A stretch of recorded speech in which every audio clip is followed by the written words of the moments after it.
ከተለያየ ሴት ጋር ግንኙነት ማድረግ ለስንፈተ ወሲብ ሊያጋልጥ ይችላል ወይ? የስ ለስንፈተ ወሲብ ሊያጋልጥ ይችላል፣ ግን ያ ስንፈተ ወሲብ አካላዊ ላይሆን ይችላል። ግንኙነት ከተለያየ ሴት ጋር በምታደርግበት ጊዜ የተለያዩ ሴቶች የተለያዩ አይነት የግንኙነት ሪኳየርመንት ነው ያላቸው።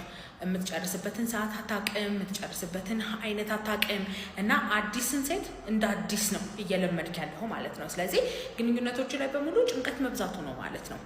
ለዛ ነው ቶሎ መጨረስም የብልት መንፈስፈስም ምናምን የሚያጋጥም እና ደግሞ ለተለያዩ ኢንፌክሽኖች ሊያጋልጣችሁ ይችላል። በተለይ ደግሞ አብራችኋት የምትተኙት ሴት ምርመራ ያላደረገች ከሆነና አንድ አይነት የሆነ የአባላዘር በሽታ ካላት እሱ ነገር ከተጋባባችሁና በተለይ ደግሞ ሳትታከሙት ለረጅም ጊዜ ከቆየ ኢንፌክሽኑ ይሄድና ብልት አካባቢ ያሉ ደም ስሮችን ሆነ ጡንቻዎች ጠባሳ በመፍጠር ለብልት አለመቆም ችግር ሊዳረጋችሁ ይችላል። ስለዚህ በፍጹም ማለት ነው ከተለያዩ ሰዎች ጋር ግንኙነት ማድረግን አልመክርም። በማንኛውም ስንፈተ ወሲብ መታከም ከፈለጋችሁ ባዮ ላይ ባለው ስልክ ቁጥር ደውላችሁ ቀጠሮ ማስያዝ ትችላላችሁ። በሬ ሁልጊዜ ክፍት ነው። ባይ ባይ።